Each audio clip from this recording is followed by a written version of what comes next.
On est sur un montant minimal de 35 000 euros. Ouais. Une trentaine de corsets, des prototypes inestimables.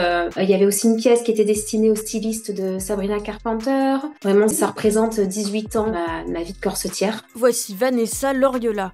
Cette créatrice de corsets qui travaille en Gironde s'est fait voler sa valise le 22 mai dernier dans un train entre Bordeaux et Paris, avec à l'intérieur une trentaine de ses créations. Je prenais le train du matin à 8h30 pour aller sur Paris pour 2 événements. J'ai posé ma valise aux endroits prévus à cet effet et je suis allée m'asseoir. Une trentaine de minutes avant d'arriver sur Paris, j'ai voulu aller récupérer quelques affaires dans ma valise et elles n'étaient plus là. Je me suis dit c'est pas possible.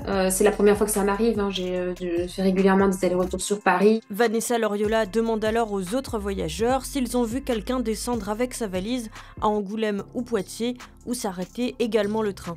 Mais personne ne semble avoir vu quelque chose. Mais la valise n'était plus là. La créatrice a déposé plainte en gendarmerie. L'officier qui s'est occupé de ma plainte m'a dit bon écoutez, je pense qu'on va pouvoir aller le plus rapidement possible au visionnage des vidéos des quais d'Angoulême et de Poitiers. L'assurance ils m'ont dit non non, on n'assure pas les déplacements dans le train. Donc malheureusement avec l'assurance je pourrais rien faire jouer. C'était des corsets qui étaient destinés à être dans un premier temps exposés lors d'un festival dans le milieu du cabaret et du burlesque à Paris. Il y a mes premiers prototypes, mes premières pièces, des corsets de type 18e siècle.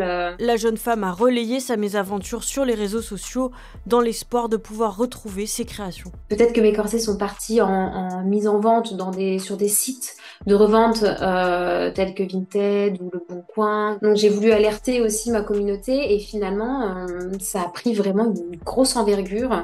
Je pensais pas avoir autant de rebonds, autant de soutien. Puis j'ai culpabilisé aussi de pas avoir mis de tracking à l'intérieur. Je me suis dit bon bah voilà où on en est. Il faudrait que je mette un tracking. Là, ben, c'est ce qui va se passer. Là, je retourne à Paris dans pas longtemps.